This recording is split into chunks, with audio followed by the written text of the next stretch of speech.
जेमेसी छ सबैजनालाई। आज चाहिँ म चाहिँ के वचन भन्न चाहन्छु भन्दाखेरि पनि यहोशूको 1:9 वचन चाहिँ म पढ्न जाँदैछु।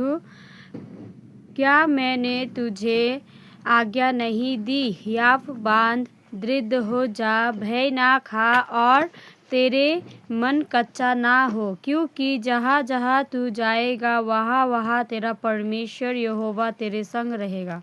आमेन। आज चाहिँ यो वचन चाहिँ के हो भन्दाखेरि नि मलाई चाहिँ यो वचन एकदम मतलब हिम्मत दिन्छ हमेसा। किनभने नि म चाहिँ एक टाइम यस्तो सिचुएसनमा थिएँ कि मलाई लागेको थियो कि मतलब मेरो दुःख सुन्नेवाला कोही छैन नि। तब म चाहिँ के गर्दै थिएँ, प्रार्थना गर्दै थिएँ। प्रार्थना गर्दा गर्दा चाहिँ परमेश्वरले यो वचन चाहिँ मलाई दिनुभएको छ है कि हामीलाई चाहिँ के नगर्नु भनेको छ।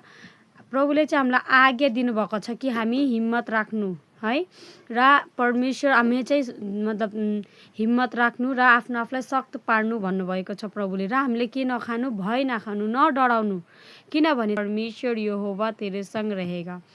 यो वचन चाहिँ मलाई एकदमै मनपर्छ। किनभने नि सचमा हो, जब जब मलाई लाग्छ कि म एकदम मेरो दुःख सुन्नलाई कोही छैन, तब चाहिँ परमेश्वरको यो वचनले चाहिँ मलाई याद दिलान्छ नि